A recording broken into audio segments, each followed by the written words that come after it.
Hello students. So we were learning about the preparation of haloalkanes and today we will do the properties of haloalkanes. Okay. So what are the haloalkanes? We know that the alkanes containing a halogen group, ठीक है, are known as haloalkanes. तो haloalkanes के बारे में हमने इतना पढ़ा है, अब हम इनकी properties के बारे में पढ़ेंगे. तो first we will do the physical properties. The physical properties are like the state of, ठीक है, haloalkanes कि किस स्टेट में पाए जाते हैं वो. इसके अलावा इसमें हम समझेंगे फिजिकल प्रॉपर्टीज़ में कि किस स्टेट में पाए जाते हैं और उनका जो बॉइलिंग पॉइंट होता है एंड सॉल्युबिलिटी होती है वो किस बात पे डिपेंड करती है. तो सबसे पहले हमारे पास है कि haloalkanes, जैसे हमने कहा, ठीक है, कि इनका जो स्टेट है वो क्या होता है. तो जितने भी लोअर हमारे पास haloalkanes होते हैं like methyl chloride CH3Cl, okay, या फिर CH3CH2Cl, Maithil chloride, ethyl chloride, जितने भी लोअर होते हैं ये सब किस फॉर्म में होते हैं, गैसेस फॉर्म में होते हैं. और जो थोड़ा हायर होते हैं वो जो है लिक्विड फॉर्म में होते हैं. और जो ज़्यादा हायर का मतलब which contain more carbon atom, जिसके पास कार्बन आइटम ज़्यादा है. तो ज़्यादा कार्बन आइटम वाले जो है लास्ट में हमारे पास क्या होते हैं, सॉलिड स्टेट में पाए जाते हैं. तो इस तरीके का क्रम है इनका, ठीक है. And the very important thing that we are going to learn is the boiling point, ठीक है. तो हमें इनका क्या जानना है, बॉइलिंग पॉइंट जानना है कि बॉइलिंग पॉइंट किस बात पे डिपेंड करता है. बॉइलिंग पॉइंट हम सबको पता है कि व्हाट इज़ बॉइलिंग पॉइंट, है ना. बॉइलिंग पॉइंट हमें पता है कि वो टेम्परेचर जिस पे कोई भी लिक्विड क्या करना शुरू कर देता है, बॉईल करना शुरू कर देता है, या फिर हम कहें कि लिक्विड स्टेट से जो है वेपर स्टेट में जाना शुरू कर देता है. तो बॉइलिंग पॉइंट किस बात पे डिपेंड करता है ये ध्यान रखना है. बॉइलिंग पॉइंट जो है मेनली दो बातों पे डिपेंड करता है. पहला तो मॉलिक्यूलर मास, ठीक है, मॉलिक्यूलर मास जितना ज़्यादा होगा बॉइलिंग पॉइंट उतना ही ज़्यादा होगा. और सेकंड की जो स्ट्रक्चर है, जो संरचना है, उस बात पे भी डिपेंड करता है. तो दो चीज़ें आपने ध्यान रखनी है. पहला जो है हमारे पास बॉइलिंग पॉइंट जो है मॉलिक्यूलर मास, जैसे अगर मॉलिक्यूलर मास बढ़ेगा तो बॉइलिंग पॉइंट बढ़ेगा. जैसे हम कंपैरिजन करें, अगर मान लीजिए मैंने कहा कि मेरे पास है CH3Cl और CH3Br, तो इन दोनों केस में बॉइलिंग पॉइंट किसका ज़्यादा होगा. तो आप जानते हैं कि Br जो है बड़ा है साइज़ में, इसका जो है मॉलिक्यूलर मास है वो ज़्यादा है क्लोरीन से. और बाकी देखिए यहाँ एक कार्बन 3 हाइड्रोजन एक Cl, यहाँ एक कार्बन 3 हाइड्रोजन और एक Br है. तो यहाँ पर जो मॉलिक्यूलर मास है ब्रोमोमीथेन का वो ज़्यादा होगा एज़ कम्पेयर टू क्लोरोमीथेन. क्यों, क्योंकि क्लोरीन का जो मॉलिक्यूलर मास है वो ब्रोमीन से कम है. तो जिसका मॉलिक्यूलर मास ज़्यादा होगा उसका जो बॉइलिंग पॉइंट है वो भी क्या होगा, ज़्यादा होगा. तो एक तो ये बात हो गई. दूसरा जो क्वेश्चन हमारे पास है वो इस तरीके से है कि हमको पता है कि क्या होते हैं, हेलोएल्केन्स के आइसोमर्स भी होते हैं. तो आइसोमर्स के केस में किस तरीके से देखेंगे हम इसको, जैसे हम एग्जाम्पल ले लेते हैं कोई भी एक. हमारे पास एग्जाम्पल है CH3 CH2 CH2 CH2Br, okay. तो how many carbon items, 1 2 3 and 4 carbon items. तो 4 कार्बन आइटम्स के लिए क्या आ जाएगा, ब्रोमोब्यूटेन आ जाएगा इसका नाम, ठीक है ना. तो यहाँ पे 4 carbon atoms they are present like a single chain, ठीक है, सब एक चेन में है यहाँ पर. तो यहाँ पे ब्रोमोब्यूटेन है ये. अब इसी का हम क्या बना सकते हैं, इसका हम एक आइसोमर बना सकते हैं. आइसोमर, स्ट्रक्चरल आइसोमर बना सकते हैं. हमने पढ़ा है पहले भी 11th क्लास में. स्ट्रक्चरल आइसोमर में क्या करना है, आपकी किसी संरचना में जो आप डिफरेंस करेंगे कार्बन की चेन में, तो you will get an structural isomer. तो यहाँ पर इस तरीके से कर सकते हैं हम. और पोजिशनल आइसोमर्स भी हमको मिल सकते हैं, ठीक है. तो यहाँ पे ब्रोमीन देखिए पहले कार्बन पे अटैच है, किस कार्बन पे अटैच है, पहले कार्बन पे अटैच है. ये ब्रोमोब्यूटेन, 1 ब्रोमोब्यूटेन है एक तरीके से. अगर हम ब्रोमीन को दूसरे कार्बन पे अटैच कर दें तो ये क्या हो जाएगा, उसका नाम बदल जाएगा और ये हो जाएगा 2 ब्रोमोब्यूटेन. तो इस तरीके से हम इसके क्या बनाएंगे, आइसोमर्स बनाएंगे, CH2 एंड CH. आइसोमर अभी देखिए 3 4 5 6 7 8 9 हाइड्रोजन है. 3 और 3 6 7 8 9 9 हाइड्रोजन है. तो यहाँ पर हाइड्रोजन कितने हैं, 9. कार्बन कितने हैं, 4, है ना, दोनों केस में. और एक क्या है हमारे पास, Br. तो ये इसका मॉलिक्यूलर फॉर्मूला है एक तरीके से. और इस फॉर्मूले से जो है हम कितने तरह की संरचनाएं बना सकते हैं, ठीक है, अलग अलग तरह की, जिनके IUPAC नाम अलग अलग हो, तो उसे हम क्या कहते हैं, आइसोमर्स कहते हैं. ये है 2 ब्रोमोब्यूटेन, इसका नाम क्या हो जाएगा, 2 ब्रोमोब्यूटेन. तो ये हमारे पास आइसोमर्स पॉसिबल हैं. और हम चाहें तो इसका तीसरा आइसोमर बना सकते हैं, ठीक है, जहाँ हम चेन को क्या कर लें, शॉर्ट कर लें. या फिर इस तरीके से देखिए, एक 3 कार्बन की चेन रखें और जो एक कार्बन है, चौथा कार्बन है, इसे ऊपर की तरफ लगा दें एज अ साइड चेन, ठीक है, साइड चेन की तरह लगा दें। और ब्रोमीन को हम यहाँ पर नीचे सेकंड पोजीशन पे रहने दें, जैसे इस पोजीशन में रखा है। बस यहाँ से एक कार्बन को उठा के ऊपर डाल देना है। तो यहाँ पे आप देखिए CH3, ये भी CH3 और ये भी CH3। तो अभी क्या है, 9 हाइड्रोजन है, 4 कार्बन है और एक Br है, फॉर्मूला सेम है। और इसका नाम क्या हो जाएगा, देखिए 1 2 3। तो यहाँ पे जो है 2 ब्रोमो 2 मैथिल, ठीक है, 2 ब्रोमो 2 मैथिल प्रोपेन इसका नाम है, ठीक है। तो नाम भी बदल रहा है सबका, यहाँ 1 ब्रोमो ब्यूटेन, यहाँ 2 ब्रोमो ब्यूटेन और यहाँ 2 ब्रोमो 2 मिथाइल प्रोपेन, लेकिन फॉर्मूला सेम है। तो इस केस में when we have the isomers of the same molecular formula, अगर मॉलिक्यूलर फॉर्मूला सेम है तो जो बॉइलिंग पॉइंट है वो सेम होना चाहिए, क्योंकि मॉलिक्यूलर मास तो सेम आएगा, है ना। इन सभी का जो मॉलिक्यूलर मास होगा वो क्या आएगा, सेम आएगा। लेकिन ऐसा नहीं होता है जब आपका जो है फॉर्मूला सेम हो but we have different structural isomers, ठीक है, हमारे पास आइसोमर्स हैं स्ट्रक्चर।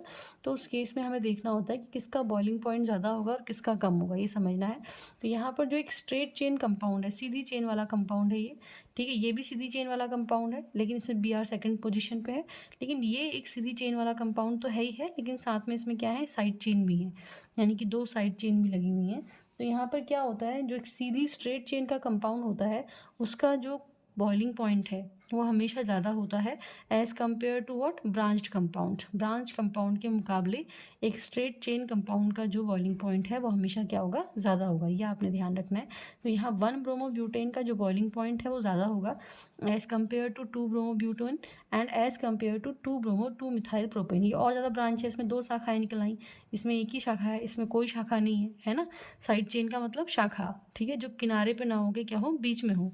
तो इस तरीके से हम यहाँ पर देखते हैं कि इसका जो बॉइलिंग पॉइंट हमारे पास है वो 375 है केल्विन, इसका 364 केल्विन, और जो लास्ट वाला है इसका कितना है, 346 केल्विन है। तो यहाँ पे आप देख रहे हैं कि सबसे ज़्यादा किसका है, 1 ब्रोमो का, फिर उसके बाद 2 ब्रोमो का, और तीसरा, ठीक है, 2 ब्रोमो 2 मिथाइल प्रोपेन का। ऐसा क्यों है, ऐसा इसलिए है क्योंकि जितना ब्रांचिंग बढ़ेगी उतना ही जो है जो बॉइलिंग पॉइंट है वो क्या होगा, कम हो जाएगा, ठीक है। तो एक इम्पॉर्टेंट पॉइंट जो है वो ये है कि आपका जो है पहला तो ये मॉलिक्यूलर मास पे डिपेंड करता है, दूसरा स्ट्रक्चर पर डिपेंड करता है कि ब्रांच कंपाउंड है, स्ट्रक्चर का मतलब स्ट्रेट चेन है या फिर जो है ब्रांच कंपाउंड है, स्ट्रेट चेन या ब्रांच कंपाउंड। तो आपने याद रखना है कि स्ट्रेट चेन का जो है ज़्यादा होता है और ब्रांच कंपाउंड का क्या होता है, कम होता है, if they have same molecular mass, अगर उनका मॉलिक्यूलर मास क्या हो, सेम हो तो, ठीक है। तो this is about what, this is about the boiling point of haloalkanes, ठीक है। In the same way we have the solubility, ठीक है, सॉल्युबिलिटी हेलोएल्केन्स की किस में सॉल्युबल हैं, जैसे हमने कहा पानी में सॉल्युबल है या नहीं है। पानी में कौन सॉल्युबल होता है, पानी में वही सॉल्युबल होता है जो पोलर होता है, पानी के जैसे नेचर का होता है, ठीक है। तो जो पानी का नेचर है वो कैसा है, देखिए जो वाटर है अगर आप देखें तो वाटर, ठीक है, के 2 पार्ट होते हैं, HOH, ठीक है, एक पॉजिटिव पार्ट और एक नेगेटिव पार्ट, यानी कि ये पोलर है। कैसा नेचर है इसका, पोलर, ध्रुवीय है, 2 ध्रुव है ना, 2 पोल्स है, प्लस माइनस है। तो यहाँ पर जो है प्लस माइनस की वजह से जो है यहाँ पर जो नेचर है, ठीक है, यहाँ पे लिख देती हूँ मैं HOH करके। तो ये प्लस माइनस का जो नेचर है इसकी वजह से ये एक पोलर कंपाउंड है, और पोलर कंपाउंड जो है उसमें वही डिसॉल्व होगा जो पोलर होगा, ठीक है। तो हेलोएल्केन्स को भी हमने पढ़ा था कि CH3Cl इस तरीके से हल्का पॉजिटिव और नेगेटिव चार्ज तो इसमें भी रहता है। तो they are slightly dissolve in water, ये पानी में हल्के जो है क्या होते हैं, डिज़ोल्व हो जाते हैं, ठीक है, पूरी तरीके से नहीं होते लेकिन स्लाइटली मतलब हल्के से डिज़ोल्व हो जाते हैं, ठीक है। और इसका एक ही कारण है कि ये दोनों ही थोड़े बहुत क्या है, यही है, इसका नेचर पोलर ज़्यादा है, इसका नेचर पोलर थोड़ा कम है, लेकिन पोलरिटी है इसलिए इसमें डिज़ोल्व हो सकता है, ठीक है। पानी में डिज़ोल्व होने पर यही चीज़ डिपेंड करेगी कि पानी में वही डिज़ोल्व होगा जो पोलर नेचर का होगा, या एक रूल हमको पहले ही पढ़ा है हमने, ठीक है, दैट लाइक डिज़ोल्व्स लाइक, ठीक है, समान समान को घोलता है, यानी कि जो एक जैसे होंगे वो आपस में घुलेंगे और जो एक जैसे नहीं होंगे वो आपस में नहीं घुलेंगे, ठीक है। जैसे पानी जो है, पानी में वही घुलेगा जो पानी के जैसा है, जिसमें प्लस माइनस है, ठीक है। और कुछ हमारे पास कैसे कंपाउंड होते हैं, नॉन पोलर, ठीक है, सॉल्यूशन सॉल्वेंट भी होते हैं। तो नॉन पोलर सॉल्वेंट जैसे बेंजीन, ठीक है, यानी कि ऐसे विलायक भी हैं जो नॉन पोलर हैं।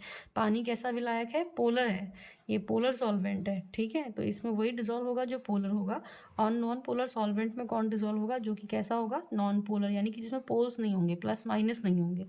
ठीक है, वो जो है नॉन पोलर सॉल्वेंट में डिजोल्व होगा। और नॉन पोलर सॉल्वेंट का एग्जांपल हमारे पास बेंजीन भी है, CCl4 भी है, CS2 कार्बन डाइसल्फाइड भी है। तो ऐसे कुछ एग्जांपल्स हमारे पास नॉन पोलर सॉल्वेंट के भी हैं। ठीक है, तो ये तो किसकी बात हो गई? फर्स्ट तो स्टेट हो गया, ठीक है, solid, liquid and gas. Second boiling point हो गया। थर्ड हमारे पास क्या हो गया?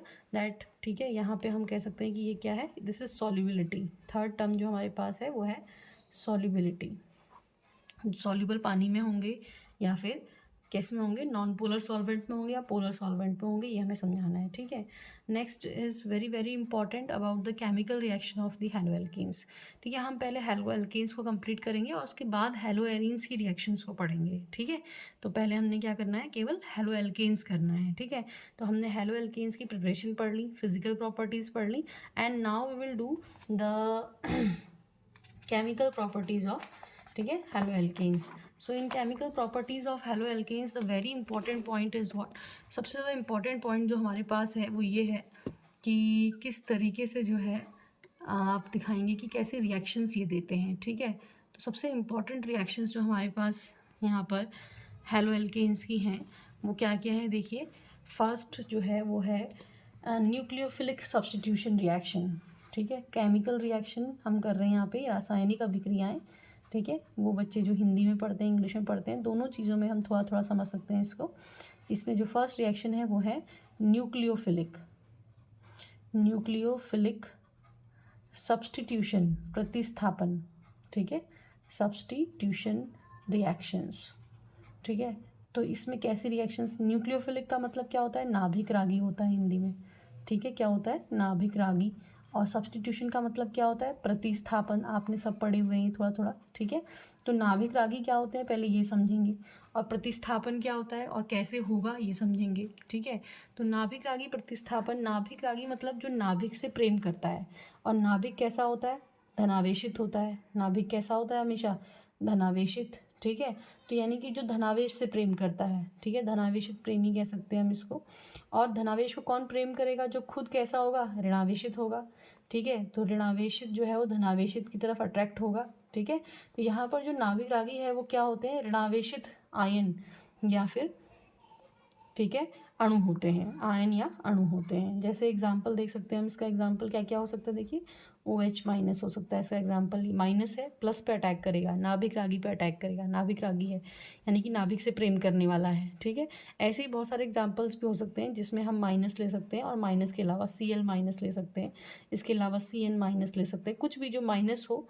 ठीक है, और या फिर उसके पास इलेक्ट्रॉन पड़े हों फालतू। ठीक है, जैसे मान लीजिए हमने कहा H2O है, तो H2O में ऑक्सीजन के पास 2 लोन पेयर हैं। ठीक है, तो ये 2 लोन पेयर की वजह से ये भी अटैक कर सकता है, यहाँ से अपने इलेक्ट्रॉन के थ्रू किसी नाभिक पे अटैक कर सकता है। तो ये भी एग्जाम्पल में हो सकता है। ये उदासीन अणु है और ये जो है नेगेटिव आयन है हमारे पास। ठीक है, और ये सब क्या है? नाभिक रागी है। प्रतिस्थापन का मतलब उसको उसकी जगह से स्थापित कर दो, हटा दो, और अपना उस जगह पे जाके जुड़ जाओ, इसे हम कहते हैं प्रतिस्थापन। ठीक है, आपने पहले ही पढ़ा हुआ है। सब्स्टिट्यूशन का मतलब सब्स्टिट्यूट कर दो उसको। ठीक है, आप वहाँ चले जाओ और उसको वहाँ से हटा दो।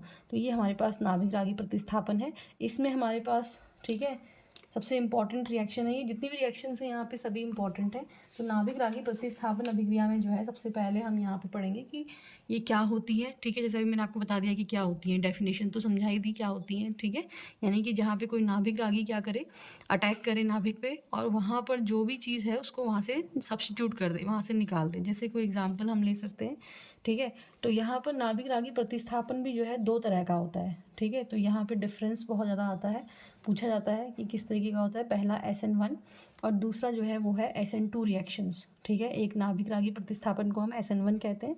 देखो, S का मतलब सब्स्टिट्यूशन ही है, और N का मतलब न्यूक्लियोफाइल ही है, और यहाँ 1 का मतलब क्या है ये मैं समझाऊंगी, और 2 का मतलब क्या है ये समझाऊंगी। ठीक है, SN2 रिएक्शंस होती हैं।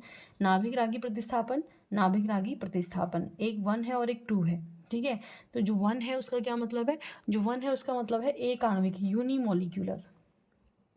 ठीक है, क्या मतलब है इसका? मतलब यूनिमॉलिक्यूलर, यानी कि एक आणविक, मतलब एक ही अणु पर निर्भर करती है। जो दर है रिएक्शन की, जो दर है, ठीक है, अभिक्रिया की जो दर है, रेट ऑफ रिएक्शन, वो केवल किस पे डिपेंड करती है? It depend only on one molecule, ये केवल एक मॉलिक्यूल पे डिपेंड करती है। तो इसे हम क्या कहते हैं? SN1 रिएक्शन कहते हैं, ठीक है। और ये क्या है? देखिए, ये है 2 का मतलब है बाई मॉलिक्यूलर, ठीक है, यानी कि 2 मॉलिक्यूल पर डिपेंड करती है, ठीक है। जो दर है, अभिक्रिया की दर है, ये आपने पढ़ लिया होगा केमिकल काइनेटिक्स में, अभिक्रिया की दर क्या होती है। तो ये किस बात पे निर्भर करती है? ये 2 मॉलिक्यूल पे, यानी कि 2 मॉलिक्यूल्स पे निर्भर करती है। और इसीलिए जो है यहाँ पर 2 आ रहा है और यहाँ पर क्या आ रहा है? 1 आ रहा है। तो अब इसमें क्या क्या एग्जाम्पल होंगे और कैसे हम देखेंगे कि ये 2 पे डिपेंड करती है और ये 1 पे डिपेंड करता है, ये हमने देखना है, ठीक है। सो फर्स्ट विल स्टार्ट, या पहले यहीं पे हम देख लें कि डिफरेंस क्या है, फिर हम स्टार्ट करेंगे इसको, ठीक है। अब कैसे याद रखना है? देखिए, ये SN1 रिएक्शन है, जहाँ 1 आ रहा है, ठीक है, वहाँ पे आप याद रखेंगे कि it will complete in 2 step. पहला पॉइंट तो ये हो गया। दूसरा पॉइंट है कि ये 2 स्टेप में होती है। कितने स्टेप में होगी? 2 पदों में होगी, ठीक है। पहला पद और दूसरा पद, ये 2 है, ठीक है। तो इसमें जो है आप कहेंगे कि ये एक ही पद में होगी, ठीक है। ये कितने पद में होगी? केवल एक स्टेप में हो जाएगी रिएक्शन। ये 2 स्टेप में होगी, एक स्टेप में होगी। तीसरा पॉइंट जो यहाँ पर आएगा SN1 रिएक्शन में, यहाँ 1 लिखा है, तो आप याद रखेंगे कि ये जो है टर्शरी एल्काइल हैलाइड्स में होती है। किस में होती है? Tertiary alkyl halides. मैंने आप शायद बताया होगा कि प्राथमिक, द्वितीयक और तृतीयक, ठीक है, ये भी होते हैं। तो यहाँ पे हम समझ भी लेंगे क्या होते हैं। और यहाँ पर 2 लिखा है, इसका मतलब ये प्राथमिक ठीक है, एल्काइल हैलाइड्स में होती है, प्राथमिक एल्काइल हैलाइड्स में होती है। तो ये हमने एक तो डिफरेंस समझना है कि हमें कैसे याद रखना है। SN1 कैसे याद रखना है, SN2 कैसे याद? पहले आप समझें SN1, N का मतलब न्यूक्लियोफाइल, S का मतलब सब्सटीट्यूशन और 1 का मतलब यूनिमॉलिक्यूलर, यानी कि रेट ऑफ रिएक्शन एक मॉलिक्यूल पर डिपेंड करता है। SN2 न्यूक्लियोफिलिक सब्सटीट्यूशन, लेकिन 2 यानी कि बाई मॉलिक्यूलर, यानी कि 2 मॉलिक्यूल पर डिपेंड करता है। ये 2 स्टेप में होगी, टर्शरी अल्काइल हैलाइड में होगी, ये 1 स्टेप में होगी और प्राइमरी अल्काइल हैलाइड में होगी। इसके अलावा एक चौथा प्रॉपर्टी और है इन दोनों में ही, ठीक है। इसको भी हम समझेंगे कि चौथी प्रॉपर्टी क्या हो सकती है, ठीक है। तो जो चौथी प्रॉपर्टी है, ठीक है, वो हमें देखने को मिलेगी यहाँ पर, ठीक है। प्राइमरी अल्काइल हैलाइड्स में हम देखेंगे कि क्या हो जाता है, जो हमारा विन्यास है, जो भी हमारी संरचना है हमारे मॉलिक्यूल की, वो उल्टी हो जाती है। जब वो उल्टी हो जाती है तो उसे कहते हैं इन्वर्जन ऑफ कॉन्फिगरेशन। क्या कहते हैं? Inversion of configuration. कॉन्फिगरेशन का मतलब यहाँ पे विन्यास है, ठीक है। तो जो भी विन्यास है, यानी कि विन्यास मतलब 3D में तीनों तरफ जो है जिस तरह से भी अरेंज हैं, जितने भी एटम लगे हुए हैं, वो एटम जो है क्या करेंगे? इन्वर्जन मतलब उल्टे, यानी कि उनकी दिशा बदल जाएगी, ठीक है, ये समझेंगे अभी। और इसमें जो है क्या होता है? इसमें होता है रेसिमाइजेशन, रेसिमीकरण कहते हैं, रेसिमाइजेशन। रेसिमाइजेशन का मतलब, ठीक है, ये भी हम समझेंगे कि क्या होता है, ठीक है। तो पहले तो 4 पॉइंट हमारे पास किसके हैं? इसमें डिफरेंस के हैं, सही तरीके से, कि SN1 किसे कहते हैं, SN2 में क्या होता है और SN1 में क्या होता है। फिर हम 1 बाई 1 इनको सीखेंगे और ये समझेंगे कि जो जो पॉइंट हमने लिखे हैं, ये पॉइंट जो हैं वहाँ पे कैसे समझे जा सकते हैं, ठीक है। तो now we will start with the SN2 reaction. कहाँ से स्टार्ट करेंगे हम? SN2 रिएक्शन से स्टार्ट करते हैं, ठीक है। मैं SN2 रिएक्शन इसलिए पहले ले रही हूँ क्योंकि ये आपको समझाने में, या इसको हम इन्वर्जन ऑफ कॉन्फिगरेशन को पहले समझा पाएंगे, ठीक है। और या आप किसी को भी ले सकते हैं, ऐसा कोई वो नहीं है। तो SN2 रिएक्शंस आपकी बुक में भी पहले SN2 रिएक्शंस को समझाया गया है, इसीलिए हम इसको ले रहे हैं, ठीक है। तो SN2 रिएक्शन किस में होती है? अभी हमने कहा कि प्राइमरी अल्काइल हैलाइड्स में होती है। सबसे इंपॉर्टेंट पॉइंट है नाभिक रागी प्रतिस्थापन है, यानी कि कोई नाभिक रागी भी हमें चाहिए, ये भी हमें कहीं ना कहीं से मिलेगा। तो एक जनरलाइज रिएक्शन इसके लिए हम लिख सकते हैं, प्राथमिक जो है अल्काइल हैलाइड्स होते हैं वो होते हैं, ठीक है, जिसमें जो है कार्बन जो कि क्लोरीन से जुड़ा है वो आगे सिंगल चेन से जुड़ा हो, या सिंगल चेन से जुड़ा हो या अपने आप में ही अकेला हो, CH3Cl जैसे ले सकते हैं। तो ये एक प्राइमरी अल्काइल हैलाइड है, प्राथमिक अल्काइल हैलाइड है। इसी का दूसरा एग्जाम्पल भी ले सकते हैं हम। प्राथमिक में जो है आप ऐसा भी समझते हैं कि जो जो यानी कि जो कार्बन Cl से जुड़ा है वो आगे एक ही कार्बन से जुड़ा हुआ है, यानी कि CH3 CH2 Cl। तो ये भी प्राथमिक हैलाइड है, ये भी प्राथमिक हैलाइड है, दोनों ही प्राथमिक हैलाइड है, ठीक है। ये दोनों में से कोई भी एग्जाम्पल आप ले सकते हैं। अब इस प्राथमिक हैलाइड की जो रिएक्शन है हमने किससे कराई? हमने एक ऐसे रिएजेंट से रिएक्शन करानी है जो क्या देगा हमें? नाभिक रागी देगा, ठीक है, तभी तो प्रतिस्थापन होगा, नाभिक रागी, ठीक है। तो यहाँ पर हम क्या ले रहे हैं? हम यहाँ पर जो है एक्वस NaOH लेते हैं, ठीक है। और ये एक्वस जो NaOH है ना, ये हमें क्या प्रोवाइड करता है, ये हमें OH माइनस आयन, आपने देख सुना भी होगा कि NaOH को पानी में डाल देंगे तो अपने आयनों में टूटेगा, तो ये हमें क्या प्रोवाइड करेगा, OH नेगेटिव आयन प्रोवाइड कराएगा, ठीक है। अब ये OH नेगेटिव आयन किसको रिप्लेस करेगा, हमें पता है इस बॉन्ड का नेचर, जो CH3 है उस पर डेल्टा प्लस और जो Cl है उस पर डेल्टा माइनस है, तो माइनस माइनस को रिप्लेस करेगा। ये जो OH माइनस है यहाँ से Cl माइनस को निकाल देगा, ठीक है, और इसकी जगह पे खुद चला जाएगा। तो हमारा जो उत्पाद है यानी कि प्रोडक्ट है वो क्या बनेगा, CH3OH, एक अल्कोहल बनेगा, ठीक है। पहले तो आप एक जनरलाइज रिएक्शन है, एक्वस NaOH भी लिख दिया तो हमें OH माइनस लिखने की जरूरत नहीं है, लेकिन फिर भी मैं आपको समझा रही हूँ कि एक्वस NaOH से हमें क्या मिला, OH माइनस मिला है। और इस OH माइनस जो है इसकी टेंडेंसी क्या है कि ये इस पर अटैक करेगा और माइनस माइनस को रिप्लेस करेगा, यानी कि सब्सटीट्यूट करेगा, प्रतिस्थापित करेगा और अपना क्या बन जाएगा, उसकी जगह आ जाएगा। तो हमें क्या बन जाएगा, अल्कोहल। अल्काइल हलाइड से, प्राथमिक अल्काइल हलाइड से हमें क्या मिला, प्राथमिक अल्कोहल मिल रहा है, ठीक है। तो ये एक पॉइंट हो गया। अब देखिए इसमें होता क्या है, अभी हमने कहा कि ये रिएक्शन एक ही पद में पूरी हो जाती है, ठीक है। तो एक ही पद में किस तरीके से ये रिएक्शन पूरी होगी ये हमें देखना है, ठीक है। तो यहाँ पे हम, अब ये तो एक जनरलाइज रिएक्शन हमने लिखी, अब हम इसकी क्या लिखेंगे, क्रियाविधि या स्टेप में कैसे होती है ये समझेंगे इसको, ठीक है। तो कैसे होती है, देखिए जो CH3Cl है, अगर आप देखें मैंने OH माइनस यहाँ पे लिखा है कि OH माइनस अटैक करेगा और अटैक करके यहाँ से Cl माइनस को निकाल देगा, ऐसा हम कह रहे हैं।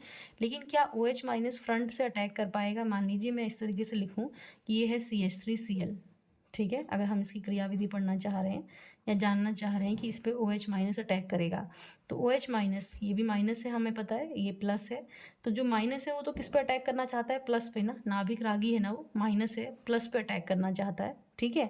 लेकिन अगर वो सामने से अटैक करेगा तो उसके सामने कौन है, माइनस है, माइनस माइनस को क्या कर देगा, प्रतिकर्षित कर देगा, प्रतिकर्षण का, ठीक है, यहाँ पे बल पैदा हो जाएगा। अगर आगे से अटैक करता है, सामने से अटैक करता है, तो इस केस में जो अटैक है वो पॉसिबल नहीं हो पाएगा, समझ में आ रहा है, रिएक्शन हो नहीं पाएगी। अगर OH माइनस फ्रंट से अटैक करता है तो उसे क्या दिक्कतें आती हैं, पहली दिक्कत ये आती है कि OH माइनस को अटैक करना है किस पे, प्लस पे, नाभिक रागी पे, ठीक है, उस पर अटैक करके उसको यहाँ से Cl माइनस को निकालना है, एक तरीके से प्रतिस्थापित करना है।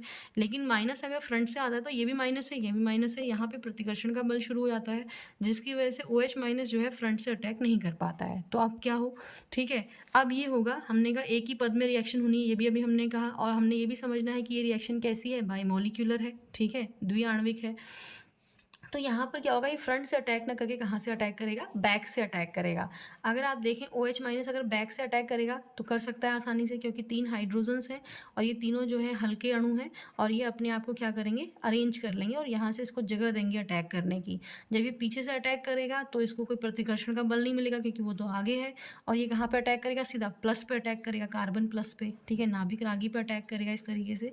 तो जो रिएक्शन है, इस रिएक्शन में OH माइनस कहाँ से अटैक करता है, पीछे से अटैक करता है। तो अब रिएक्शन देखिए किस तरीके से होगी, ठीक है, हम इस तरीके से लिखते हैं CCl, ठीक है, इस तरीके से हाइड्रोजन्स है हमारे पास, ठीक, और जो OH माइनस है ये जो है कहाँ से अटैक करेगा, पीछे से अटैक करेगा, इस पर प्लस है, इस पर माइनस है, एक ही पद में रिएक्शन हो रही है।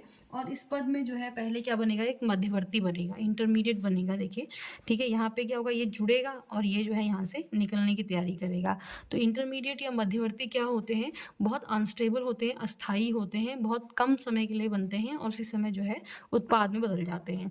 तो यहाँ पे देखिए क्या होगा, जो ये C है यहाँ से जो है Cl यहाँ से निकलेगा, ठीक है, और यहाँ से जो है इसमें कौन जुड़ेगा, OH जुड़ेगा, एक हाइड्रोजन ऑलरेडी है ऊपर और 2 हाइड्रोजन को हम इस तरीके से नीचे लिख सकते हैं। कार्बन की वैलेंसी हमें पता है 4 होती है, 1 2 3 4, कोई एक निकलना है, ठीक है, और किसी एक ने जुड़ना है। तो यहाँ पे इस तरीके का एक इंटरमीडिएट बनता है, मध्यवर्ती बनता है, जो कि हाईली क्या है, अनस्टेबल है, समझ में आ रहा है, हाईली अनस्टेबल है, ठीक है। तो अनस्टेबल क्यों है, तो अनस्टेबल इसलिए क्योंकि 5 हो गई ना, वैलेंसी 5 हो गई और ये पॉसिबल नहीं है, तो उसी समय क्या होगा, तुरंत उत्पाद में चेंज होगा, यहाँ से Cl माइनस निकल जाएगा और OH माइनस जुड़ जाएगा। जब OH माइनस, अब देखिए कहाँ से जुड़ रहा है, OH माइनस पीछे से जुड़ रहा है, ठीक है, OH माइनस, तो जो हाइड्रोजन इस तरफ है, ये वाले हाइड्रोजन ये फ्लिप कर जाएंगे, ये वाला हाइड्रोजन इधर चला जाएगा, या कहीं अपने आप को इस तरीके से रीअरेंज कर लेंगे कि इनके बीच की दूरी फिर से जो है, ठीक है, ठीक हो जाए, या फिर जो भी चतुष्फलकीय संरचना है वो बन जाए। तो ये हमारा उत्पाद बन गया CH3OH। CH3Cl हमारा क्या था, रिएक्टेंट था, अभिकारक था। पीछे से अटैक क्यों हुआ, आगे से क्यों नहीं हुआ, मैंने आपको समझाया, यही SN1 रिएक्शन है। एक ही पद में रिएक्शन हो गई, इस एक पद में अटैक हुआ, इंटरमीडिएट बना, और इंटरमीडिएट जो है तत्काल जो है किस में बदल गया, आपके उत्पाद में बदल गया उसी समय।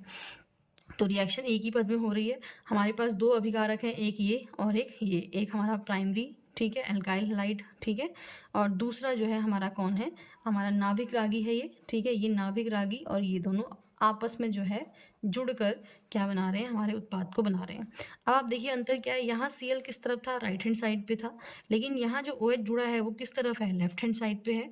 तो इसी को हम क्या कहते हैं, इसी को हम कहते हैं इन्वर्जन ऑफ कॉन्फ़िगरेशन, विन्यास का उल्टा हो जाना। जो विन्यास है, इस विन्यास में जो Cl है वो दाईं तरफ है, लेकिन इस Cl को प्रतिस्थापित करने के लिए जो OH माइनस आया वो बाईं तरफ लगा।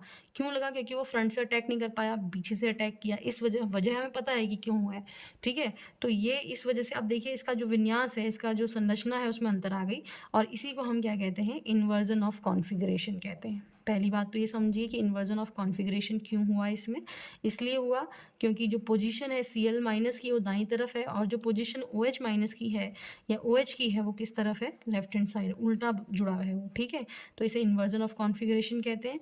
अब ये द्विआण्विक क्यों है, क्योंकि जो रेट ऑफ रिएक्शन है ये किस पर डिपेंड करेगा, एक तो OH माइनस की कंसंट्रेशन पर डिपेंड करेगा, क्योंकि ये भी भाग ले रहा है, ठीक है। एक ही पद में रिएक्शन है, तो इस पद में जो रिएक्शन हुई है यही कंप्लीट रिएक्शन है, और इस पद में जो भी रिएक्टेंट है उनकी सांद्रता पे निर्भर करेगा, अभिकारक की सांद्रता पे जो है रेट ऑफ रिएक्शन, अभिक्रिया की दर जो है निर्भर करेगी। तो अभिकारक है OH माइनस और अभिकारक है CH3Cl, यानी कि एक इसकी और एक इसकी, यानी कि, ठीक है। तो दो पे निर्भर हो गया, एक और एक ऑर्डर ऑफ रिएक्शन निकालते हैं हम, ठीक है। तो क्या हो गया, द्विआण्विक हो गई, ठीक है। दो अणुओं पे निर्भर कर रहा है, एक इस अणु पे और एक, सॉरी हाँ, एक इस अणु पे और एक इस अणु पे निर्भर कर रहा है। तो ऑर्डर नहीं, सॉरी, जो कोटि, ऑर्डर तो कोटि होता है, आणविकता जो है वो कितनी हो गई है, ठीक है।